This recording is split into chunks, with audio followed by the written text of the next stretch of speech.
Euh, S'il fallait résumer toute la lettre en entier, voilà ce que je propose, et on pourra explorer, on pourra même discuter ensemble, petit à petit, pour voir si ça pourrait être dans le cadre de ce qu'on va voir.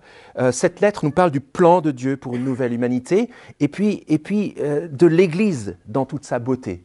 Et on commence à le voir, je pense, dans ce texte qu'on vient de voir. Dieu, et c'est difficile de passer à côté dans ce texte, Dieu a toujours eu pour projet de bénir l'humanité qu'il a créée. Ça a toujours été son projet, malgré le fait que l'humanité le rejette. Et cette intention de bénir l'humanité, comme disait Jean-Luc dans sa prière, on bénit Dieu, on dit du bien de Dieu. Dieu a toujours voulu le bien, voulu dire du bien, voulu le bien de ce qu'il a créé. Cette intention de bénir, Dieu l'a fait connaître à son Église. Dieu l'a fait connaître dans son Église, c'est-à-dire dans la manière de vivre l'Église. Dieu fait connaître ce plan de bénédiction, et par l'Église, de manière telle que, en regardant l'Église, n'importe qui devrait pouvoir voir à quel point Dieu veut bénir l'humanité. Au point que quiconque fait partie de l'Église, du peuple de Dieu, est béni. Et je pense que c'est ce texte qui nous force à le dire, c'est le verset 3 en particulier qui me conduit à le dire avec autant d'audace, d'assurance. Quiconque fait partie de l'Église de Dieu est béni. Regardez le verset 3. Béni soit le Dieu et Père de notre Seigneur Jésus-Christ, qui a fait quoi? Qui nous a bénis de toute bénédiction spirituelle dans les lieux célestes en Christ. Tout ce que Dieu a de bien et de capacité de bien dans l'univers, il veut le donner et en couvrir son Église. Il nous a bénis de toute bénédiction spirituelle. Et dans la suite, je pense dans cette longue phrase que Viviane vient de nous lire, en grec c'est encore plus dense parce que c'est une seule phrase, ce que Viviane vient de nous lire. Je pense que dans cette longue phrase, Paul explique assez densément à quoi ça ressemble d'être au bénéfice de toutes les bénédictions de Dieu. Et on voit que dans ce texte, dans cette longue phrase si dense et si riche, il y a au moins 3 notions qui sont tissées ensemble. Le Dieu trinitaire, je ne sais pas si vous avez remarqué, le Dieu Père, Fils et Saint-Esprit qui, dans toute la force de son être, est en train de bénir l'humanité dans l'Église. Mais ce Dieu-là se révèle dans sa souveraineté, il est au contrôle, il a un plan, il élit, il choisit, il prédestine, et aussi cette notion de gloire et de grâce, ou comme on va le voir, de gloire de la grâce de Dieu, de grandeur incroyable, inégalable, du cadeau que Dieu nous fait, la grâce. Et ces notions-là, elles sont un peu partout dans ce texte. Alors c'est une seule phrase, c'est la grande ouverture de la grande symphonie de Paul, et évidemment qu'on se sent petit devant ce texte. Je me sens petit. Et quand on propose avec les prédicateurs un plan de prédication, on se sent petit. Parce qu'on veut que ce soit une aide un peu pédagogique pour nous aider à retenir la substantifique moelle du texte, mais ça ne saurait pas résumer le texte en entier dans toute sa richesse. On ne peut pas faire ça. Alors voilà mon essai qui nous permettrait peut-être de retenir les éléments essentiels de cette grande et belle intention dont Paul parle et dont Dieu est l'auteur. Nous sommes bénis par Dieu, c'est-à-dire, comment est-ce que Dieu nous bénit? Nous sommes choisis par le Père, par amour. Nous sommes délivrés par Dieu le Fils, par grâce. Et nous sommes gardés par l'Esprit, par fidélité au plan de Dieu. Il ne va pas changer ses plans. Alors, regardons déjà les versets 1 à 6. Gardons nos Bibles ouvertes et je projetterai, comme je l'ai dit avant, l'un ou l'autre texte essentiel. C'est je pense, la première chose qui nourrit l'explosion de reconnaissance de Paul. Ouais, au verset 3, il explose de reconnaissance. Et je ne sais pas comment vous recevez cette affirmation. Choisi par Dieu. Nous avons été, vous avez été choisis par Dieu. Mais ce qui est évident, c'est que dans ces versets, Paul nous montre Dieu en train de mettre en action toute sa volonté pour nous choisir. Regardez dans les versets 4 à 6. En lui, Dieu nous a élus avant la fondation du monde. Ça veut dire qu'il nous a choisis selon un décret irrésistible. Il nous a choisis pour que nous soyons saints et sans défaut devant lui dans son amour. Il nous a prédestinés par Jésus-Christ à être adoptés.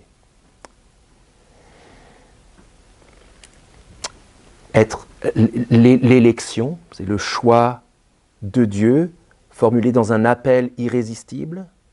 La prédestination, la destination prévue par Dieu pour bénir son Église, ça c'est un des plus grands mystères de la Bible. Une des choses les plus difficiles à gérer. Et c'est ce qu'un théologien français, Henri Blocher, appelait un mystère de lumière. C'est quelque chose sur lequel nous avons des choses à dire, nous pouvons dire des choses. C'est possible de dire des choses par rapport à ce que la Bible affirme de ces questions, mais ça reste un mystère de lumière. Et on devrait prendre ça en conséquence pour ne pas tirer des conclusions au-delà de ce que nous lisons. Des générations de théologiens ont buté sur cette question, et on ne va pas prétendre ce matin s'en tirer mieux que eux. Mais par contre, on peut recevoir ce que dit ce texte et relever ce qui est important. Surtout pas en spéculant, mais surtout en cherchant à comprendre pourquoi Paul mentionne le fait qu'on est choisi par Dieu dès avant la fondation du monde comme une raison de nous réjouir. Parce que c'est ce qu'il fait là. On devrait se réjouir d'être les objets du choix de Dieu. Alors imaginez d'être choisi par quelqu'un, choisi par quelqu'un par amour, choisi par ses pairs pour vous représenter dans le travail par exemple, choisi par son patron pour une nouvelle tâche, parce que, à cause de nos qualités, choisi par une nation, donc président, c'est l'année, c'est un privilège de toute façon, et c'est quelque chose qui fait du bien à notre identité, d'être choisi. Mais être choisi par Dieu, le Créateur, à quoi ça ressemble? Je pense que là, Paul prend le temps de l'expliquer. Regardez les versets 4 et 5 qu'on a sous les yeux. Il nous a élus, choisis avant la fondation du monde, pour que nous soyons saints et sans défaut devant lui. Alors, n'en déplaise à notre réflexe peut-être, mon réflexe en disant, si Dieu nous choisit, on peut se comporter comme on veut, finalement il nous a choisis, je peux partir en live, je peux faire ce que je veux, et puis de toute façon à la fin, tranquille. Pas du tout. Il nous a choisis dans quel but? Pour que nous soyons saints et sans défaut, pour que devant lui, dans sa présence belle, sainte et parfaite, nous puissions être beaux, saints et parfaits. C'est pour ça qu'il nous a choisis. Et puis, la motivation. On a tendance à penser que cette question-là est motivée par peut-être un raisonnement froid et monobloc. Non, la raison dont Paul parle ici, c'est l'amour. Le moteur de Dieu pour le faire, c'est son amour. Dans son amour, Dieu nous a prédestinés par Jésus-Christ à être adoptés. Et on aurait peut-être tendance à penser que le Dieu souverain qui contrôle toutes choses et qui se retrouve en face d'une humanité qui le rejette, aurait le droit de rejeter lui-même cette humanité en entier. Mais Dieu fait le contraire. Dans cette humanité qu'il rejette, il choisit des gens qui seraient incapables de choisir Dieu par eux-mêmes, pour les prendre avec lui, dans son amour, et pour les adopter, pour qu'ils deviennent non pas des ennemis, non plus des ennemis, mais des fils et des filles de Dieu. C'est la raison pour laquelle nous appelons Dieu notre Père, qui est aux cieux. Alors moi, je ne peux pas décider d'être adopté. Je ne peux pas me dire, de la même manière que je ne peux pas me dire, je vais me naître aujourd'hui. De la même manière, je ne peux pas me dire, j'aimerais bien être adopté par les Workman. Voilà. Ce n'est pas à moi de décider ça. C'est à quelqu'un de décider ça en vue d'une situation. En particulier dans le monde de Paul, au monde romain, l'adoption c'était monnaie courante. On pouvait même adopter un esclave quand on était de la haute société, et la personne qui était adoptée, même s'il avait été esclave à un moment donné, racheté puis devenu fils ou fille, avait exactement les mêmes droits qu'un vrai fils. C'est ça dont Paul parle ici. Dans son amour, Dieu nous a prédestinés par Jésus-Christ à être adoptés. Et on va le voir, il n'y a pas plusieurs moyens de l'être. C'est ça que ça veut dire, être choisi par Dieu le Père et par amour. En conclusion, ici, on pourrait dire que Dieu ne nous choisit pas comme des partenaires de quelque chose à quoi on collaborerait, mais d'abord Dieu nous choisit comme bénéficiaires de quelque chose qu'on reçoit, mais qui nous dépasse de loin. Quelque chose qui existait avant qu'on naisse et qui va exister pour toujours et dans lequel on est intégré. J'en dis pas plus là-dessus, mais Paul nous présente toutes ces choses-là comme une bonne nouvelle à recevoir qui nourrit notre louange. Alors que nous étions, et on va le voir avec Brian au début du chapitre 2, morts dans nos péchés, esclaves, incapables de choisir le bien, certainement pas capables de choisir Dieu, dans une humanité qui rejette Dieu. Dieu nous a choisis alors que nous étions ennemis. C'est selon son dessein bienveillant qu'il fait, verset 6, dans le but de célébrer la gloire de sa grâce. On y reviendra à la fin, cette expression, célébrer la gloire de sa grâce. Et ça nous conduit à cette notion de grâce d'une manière plus spécifique lorsqu'on parle du Fils, parce que le Père ne nous a pas juste choisis par amour, alors que nous n'étions pas capables de le choisir nous-mêmes. Dieu nous a délivrés par son Fils et par grâce. Nous sommes délivrés par Dieu le Fils et par grâce. Je vous propose de lire le texte qui est la suite de la même longue phrase. En lui, en Christ, nous avons la rédemption. Ça veut dire que nous avons été délivrés, délivrés du mal, délivrés de notre révolte, délivrés du jugement, délivrés de notre péché. Nous avons la rédemption, la délivrance par son sang, le pardon des péchés, selon la richesse de sa grâce que Dieu a répandue abondamment sur nous, en toute sagesse et en toute intelligence. Le choix que Dieu formule sur nous et pour nous rendre irréprochables et purs devant lui, se manifeste pour nous par le Fils, de manière à ce que, étant rachetés, délivrés, étant pardonnés totalement de nos péchés, nous puissions espérer nous trouver devant lui, non pas avec nos tâches, notre péché, notre révolte de laquelle on ne pouvait pas se libérer nous-mêmes. Je ne me suis pas dit, moi un jour, je vais me libérer du mal. J'ai été libéré par Dieu le Fils et par grâce. Ce n'est pas mon fait, c'est un cadeau gratuit que je ne méritais pas. Si vous rencontrez des chrétiens qui vous font croire qu'ils méritaient ce qu'ils ont reçu, grâce à ce qu'ils ont produit, ils n'ont pas encore compris le sens du message et du cœur du message de la Bible. Si vous rencontrez des chrétiens qui pensent qu'ils ont formulé eux-mêmes le choix sans que Dieu intervienne pour les conduire, ils ont encore besoin de comprendre cette notion de réception de l'amour de Dieu dans la grâce. C'est un cadeau qu'on ne méritait pas et qu'on n'a pas pu produire nous-mêmes. Nous n'avons pas choisi à être délivrés parce qu'on en était incapables.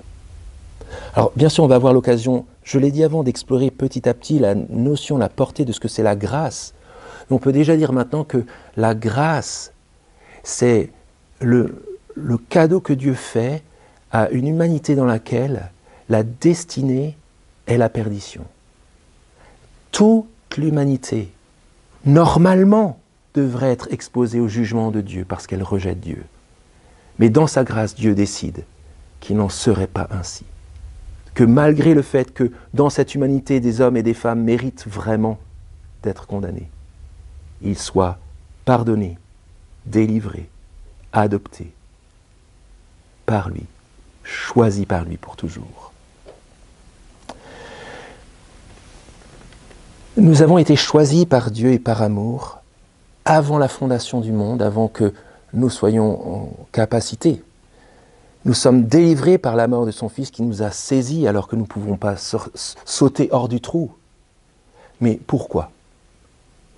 En vue de quoi Dieu a fait ça? C'est qu'est-ce qu'il avait dans la tête, Dieu, en faisant ça? Et je ne sais pas si vous avez remarqué, mais on est dans ce texte comme poussé en avant, poussé vers l'avant. Il y a des notions qui nous poussent vers une notion clé ici, cette notion du plan de Dieu. Dieu a un projet.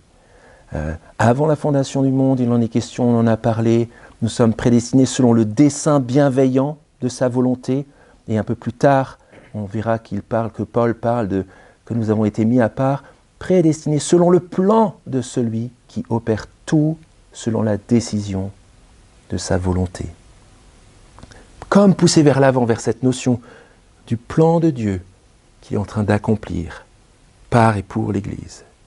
Nous avons été choisis par Dieu le Père par amour, nous avons été délivrés par Dieu le Fils par grâce, et nous sommes gardés par l'Esprit, par fidélité à son plan. De la même manière que ce n'est pas nous qui avons sauté du trou tout seuls, ou même qui avons décidé de le faire. En premier lieu, de la même manière, ce n'est pas par notre force ou notre décision que nous allons tenir jusqu'au bout dans ce plan. Forcé à se poser la question ici, le plan de Dieu, mais que fait Dieu dans le monde? Il est en train de faire quoi, Dieu, dans le monde? Et il est possible que vous soyez comme... j'ai traversé des moments comme ça, en train de douter de ce que Dieu est en train de faire dans le monde. Peut-être que le sentiment que ce monde, on ne sait pas trop où il va, on ne sait pas trop si on est suspendu au milieu de rien, sont des raisons pour douter. Même parfois pour ne pas croire. Et puis, dans notre perspective, selon notre point de vue, toutes ces choses dont Paul parle a si peu de sens par rapport à ce qu'on ressent. On a tellement l'impression que c'est random dans ce monde, au hasard, au petit bonheur, la chance, qu'on a du mal à comprendre ce que Dieu est en train de faire dans le monde. Et en tant que chrétien, parfois de longue date, on peut vivre des découragements, suivant ce qu'on traverse, des épuisements, des doutes. Est-ce que je vais tenir? Est-ce que ça vaut le coup de tenir? Et au fond, pourquoi c'est si important d'avoir été choisi par Dieu, d'avoir été délivré par le Fils? Pourquoi c'est si important au fond? Qu'est-ce que Dieu est en train de faire avec tout ça? À cette question, pourquoi c'est si important d'être choisi par Dieu et délivré par le Fils? Je pense que Paul répond parce que passer à côté de Jésus, c'est passer à côté du sens de l'histoire. C'est voir ma vie faire pchit si je passe à côté de Jésus. Et c'est pas parce que je suis un pasteur d'une église que je dis ça. C'est parce que les versets 9 et 10 nous font le dire. Paul dit que Dieu nous a fait connaître le mystère de sa volonté, le dessein bienveillant qu'il s'était proposé en lui, ce plan, pour l'exécuter quand les temps seraient accomplis, de réunir sous un seul chef, le Christ, tout ce qui est dans les cieux et ce qui est sur la terre.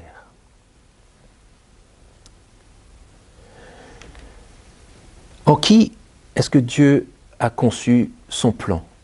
Ce monde n'est pas suspendu au milieu de rien, Dieu n'est pas en train de jongler avec les planètes. En qui Dieu a conçu son plan?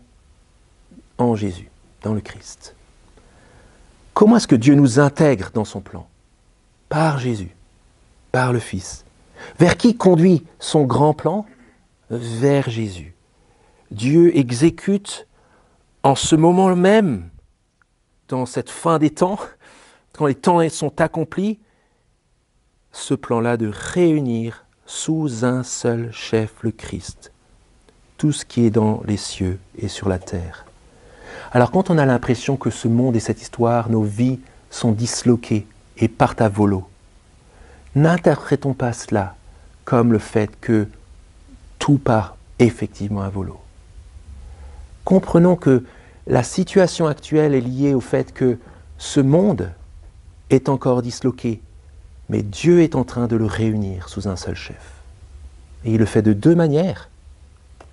Soit en réconciliant des hommes et des femmes avec lui, soit en jugeant la révolte contre lui.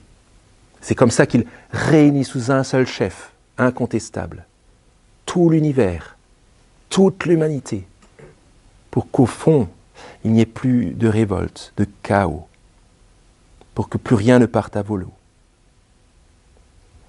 Et c'est là qu'on est obligé de retenir quelque chose qui vous a sans doute frappé dans l'excellente lecture de Viviane avant, c'est à quel point Paul insiste partout sur la centralité de Jésus.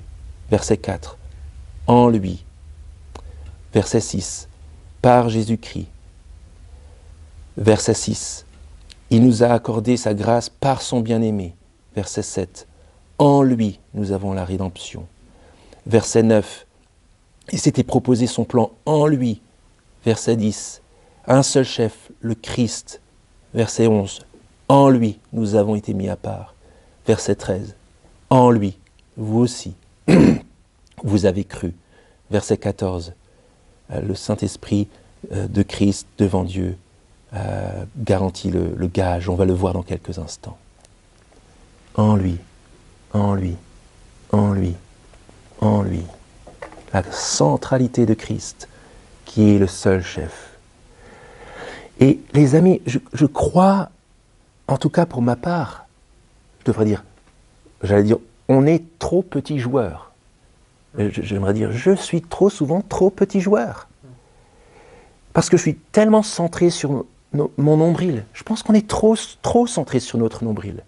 De la même manière qu'on a facilement du mal à recevoir l'idée que Dieu m'a choisi en premier et que mon choix de Dieu est second et pas premier, parce que je trouve que c'est plus logique selon ma perspective à moi, de la même manière, il y a tellement de choses qui partent de mon petit nombril. On a tellement appris à tout voir et à tout décréter à partir de notre propre perception des choses. On est tellement pris dans notre train-train quotidien. On est tellement focalisé sur nos plans personnels, à court, moyen terme. Des choses qu'on voudrait accomplir avant qu'on soit trop vieux pour rêver. On est tellement pris là-dedans qu'on n'arrive plus à voir qu'en fait notre vie fait partie de quelque chose de bien plus grand que ce que nous on est en train de construire. Que le plan de Dieu cosmique dans lequel il nous invite est bien plus grand que nos petits plans à nous.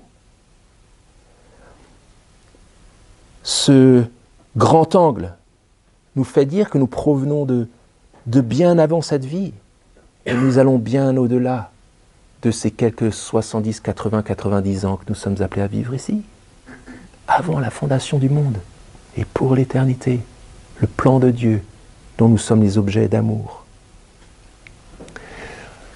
On le dit assez souvent à l'église Saint-Lazare, on l'a chanté avant, merci Timothée. Mais rappelons-le nous ici, on va le verbaliser ici. Le centre de ma vie, le centre de l'histoire, le centre de l'humanité, le centre de ce monde, le centre de l'univers, c'est pas nous, c'est pas moi, n'en déplaise à mon petit ego. N'en déplaise au feeling good thérapie qu'on nous distille. Le centre, c'est Christ. Et Dieu n'est pas en train de faire avancer mon histoire pour mon accomplissement personnel. Dieu est en train de faire avancer l'histoire pour que tout se dénoue et tout le résultat soit à la hauteur de la grandeur de Christ. Et c'est ça qui est fou, c'est que dans son amour, Dieu a décidé d'accueillir des hommes et des femmes de cette humanité qui pourtant le rejette au départ, dès la naissance, au cœur de son plan, dont Jésus est le centre. Et la question, c'est comment avoir la certitude qu'une telle bénédiction s'applique bien à nous. Parce qu'il y a un décalage entre ce que nous méritons et qui nous sommes, ce dont nous sommes capables, et ce que Dieu nous offre. Comment savoir si on va tenir sur la durée dans un plan si grand? On est si faible, je suis si faible. Et ce monde est tellement chaotique et incertain. Et la réponse à cela, on l'a au verset 11 à 14. En lui, en Christ, dit Paul, nous avons aussi été mis à part, prédestinés selon le plan de celui qui opère tout selon la décision de sa volonté, afin que nous servions à célébrer sa gloire, nous qui d'avance avons espéré en Christ. Le « nous » ici, c'est les judéo-chrétiens, ceux qui, juifs, ont reçu la vocation de Dieu et ont espéré dans le Christ en entendant l'appel de Dieu. Mais regardez aussi le verset 13.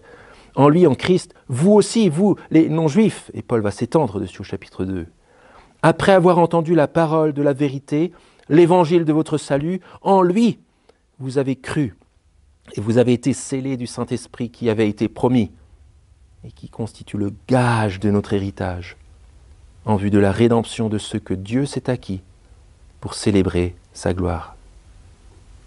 Nous avons en nous et pour nous l'œuvre du Saint-Esprit qui nous garde et qui nous tient dans le plan de Dieu. Il est, dit Paul, le gage. L'autre terme, c'est utilisé, qu'on pourrait traduire dans certaines de vos versions peut-être, il est le sceau royal. Comme un signe de propriété. Nous sommes scellés du Saint-Esprit, ça veut dire que nous avons reçu sur nous la marque que nous appartenons à Dieu pour toujours.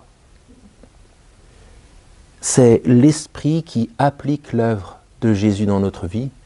Ce n'est pas nous qui refaisons le match, c'est l'Esprit qui le fait. C'est l'Esprit qui fait ce miracle qu'en entendant l'Évangile, des gens espèrent, croient en lui, et qu'au résultat, ils soient adoptés par Dieu. C'est l'Esprit qui fait ça, il est l'Esprit d'adoption, et c'est l'Esprit de Dieu qui fait qu'une fois qu'on appartient au Père, on ne tombera jamais de sa main. Jamais. C'est ce qu'on appelle l'assurance du salut dans la foi chrétienne. Et ce n'est pas de notre propre fait. C'est l'œuvre du Dieu trinitaire dans l'expression de son esprit en nous, qui est le gage, la certitude inside, que jamais rien ni personne ne nous arrachera du plan de Dieu et de la main de Dieu. C'est pour ça que souvent dans les témoignages qu'on entend de conversion, les gens disent « Ah, il y a quelque chose qui me travaillait. Alors j'ai rejeté dans un premier temps, puis ensuite puis ça revenait, et puis quelqu'un d'autre et puis j'ai lu ce texte, et puis c'est ce que Paul est en train de dire là. Lorsque quelqu'un vient à croire dans l'Évangile, dans la bonne nouvelle de Dieu, c'est le signe visible de l'œuvre invisible du Saint-Esprit en lui. Que le Saint-Esprit l'a saisi au nom du Père, du Fils et du Saint-Esprit, pour le conduire à la foi en Christ, pour qu'il puisse mettre en exercice sa volonté d'homme ou de femme, non pas contre Dieu, mais miraculeusement pour Dieu. Et on a tort d'ailleurs d'opposer, d'une manière assez simpliste, la volonté de Dieu d'une manière souveraine sur toute chose, y compris sur le choix de ceux qui sont sauvés, et notre propre choix. Parce que vous voyez que dans ce texte, Paul tisse parfaitement les deux ensemble dans une et seule et même phrase. L'œuvre souveraine de Dieu pour sauver des gens qui méritaient pourtant d'être perdus et qui ne pouvaient pas se sauver eux-mêmes ni le choisir lui, se manifeste et arrive à son accomplissement lorsque ces hommes et ces femmes entendent, croient en l'Évangile et sont scellés du Saint-Esprit.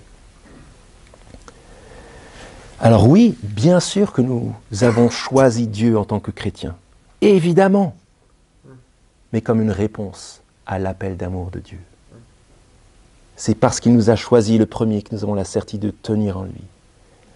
Je ne sais pas si parmi nous il y a des personnes qui, dans notre entourage, c'est sûr, et je souhaite qu'on ait beaucoup de personnes dans notre entourage qui n'ont pas encore entendu parler de cet appel de Dieu. de la promesse d'amour de Dieu en Jésus-Christ. On apprend tellement dans ce monde sans Dieu à se déterminer soi-même, au point que ça devienne anxiogène parfois. Mais si Dieu est Dieu, c'est évident que notre identité ne peut pas se tisser en nous déterminant nous-mêmes, mais uniquement en relation avec lui et en répondant à son appel. C'est comme cela que nous accomplissons ce pourquoi nous avons été appelés et créés. Alors, les enfants me tournent parfois en dérision parce qu'ils ont l'impression que je suis victime du FOMO. Fear of missing out. La peur de louper un truc, tu sais, sur les réseaux sociaux, à l'actualité, le dernier film ou l'expression à travers laquelle tu n'es pas passé, ou le dernier truc au niveau professionnel ou j'en sais rien.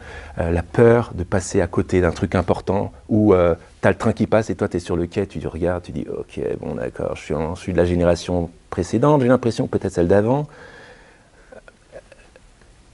On est de plus en plus, je pense, modelé par ça. Mais Et je pense, de plus en plus, c'est stupide de dire ça. On n'est pas de plus en plus, on est d'une manière générale modelé plus qu'on le croit par le FOMO, la peur de passer à côté de quelque chose d'important. Mais construire sa vie pour d'autres causes, courir après d'autres buts que Jésus, par peur de passer à côté, je pense que c'est une fausse peur. On ne devrait pas avoir peur de passer à côté d'important lorsqu'on voit un train passer au niveau professionnel, amoureux ou cinématographique, un bon bouquin, une bonne expression. N'ayons pas peur de passer à côté de choses qui paraissent importantes, où on a peut-être l'air ridicule de passer à côté de choses importantes aux yeux des gens, parce que ce qui est sûr, c'est que quelle que soit nos trajectoires de vie, quelles que soient nos réussites brillantes ou nos échecs cuisants, toutes les bénédictions de Dieu se trouvent en Christ. Et il suffit de venir à Christ dans la foi. Et tous les faux mots de notre vie disparaissent. Ça ne veut pas dire qu'on ne va pas avoir des défis, des envies, des projets de vie. Pas du tout. Mais ça veut dire qu'on ne va pas avoir peur d'être passé à côté de choses importantes une fois qu'on est au bénéfice du grand plan de Dieu pour nous délivrer.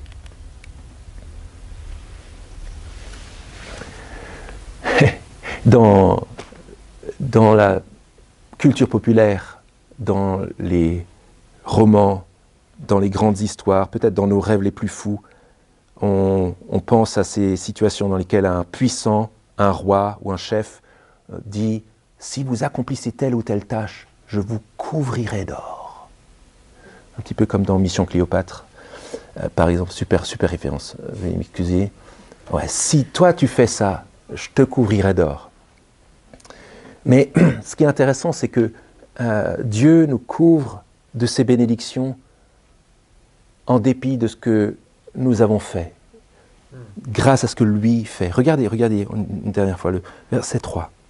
« Béni soit le Dieu et Père de notre Seigneur Jésus-Christ, qui nous a bénis de toute bénédiction spirituelle dans les lieux célestes en Christ. » Toute la richesse que Dieu a à sa disposition pour les hommes, il le donne et il couvre totalement quiconque place sa foi en Christ. Pas en vertu de ce que nous avons fait, mais en vertu de ce que lui a fait pour nous. Et c'est pourquoi, et c'est là-dessus qu'on finit, il y a ce refrain qui revient partout dans ce texte. Verset 6. Pourquoi? Mais pour célébrer la gloire de sa grâce. Verset 12. Pourquoi? Mais afin que nous servions à célébrer sa gloire, nous qui d'avance avons espéré en Christ. Verset 14. En vue de quoi? En vue de la rédemption de ceux que Dieu s'est acquis. Dans quel but? Pour célébrer sa gloire. Nous ne sommes pas le centre, mais en trouvant notre identité dans le Dieu de la vie, dans le Dieu qui nous appelle, dans le Dieu qui nous sauve, nous trouvons notre vraie identité. Et nous trouvons notre joie dans le fait de rechercher sa gloire. Et en particulier, verset 6, la gloire de sa grâce. La grandeur du cadeau immérité qu'il nous fait. On pourrait discuter après le culte ou dans la semaine entre nous de savoir à quoi ça ressemble des hommes et des femmes qui, dans leur quotidien ou en tant qu'Église, célèbrent la grandeur du cadeau gratuit que Dieu nous fait dans notre relation les uns avec les autres. Comment on exprime cette grâce les uns envers les autres d'une manière imméritée. Comment, étant sûr qu'on a réussi notre vie en Christ parce que nous sommes couverts des bénédictions de Dieu, nous n'avons pas besoin de trouver notre identité dans d'autres choses, etc., etc. Il y a plein d'impacts et plein d'endroits dans tous les domaines de notre vie où ça se voit que nous sommes sauvés pour célébrer la gloire de la grâce de Dieu. Et je prie vraiment que, en nous voyant, en me connaissant, les hommes et les femmes autour de moi, autour de nous, puissent se dire « Quel grand Dieu, plein de grâce.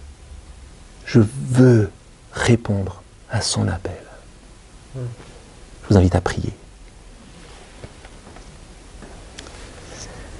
Béni soit le Dieu et Père de notre Seigneur Jésus-Christ, qui nous a bénis de toute bénédiction spirituelle dans les lieux célestes en Christ. Nous recevons, Seigneur, cette promesse d'être couverts par toute ta richesse. Et nous te demandons, Seigneur, que tu nous aides à recevoir ce choix souverain sur notre vie, nous qui ne méritions pas cela, comme un don précieux, et que nous puissions en vivre de manière à distiller, conjuguer ta grâce et ton amour au quotidien. Nous te demandons de continuer dans ta grâce d'appeler au salut des hommes et des femmes dans cette ville, dans ces arrondissements du 8e et du 9e arrondissement. Nous te prions, Seigneur, que tu agisses et que tu nous donnes de nous réjouir comme Paul, d'avoir été choisis, délivrés et d'être gardés pour toujours en toi. Dans le nom de Jésus. Amen.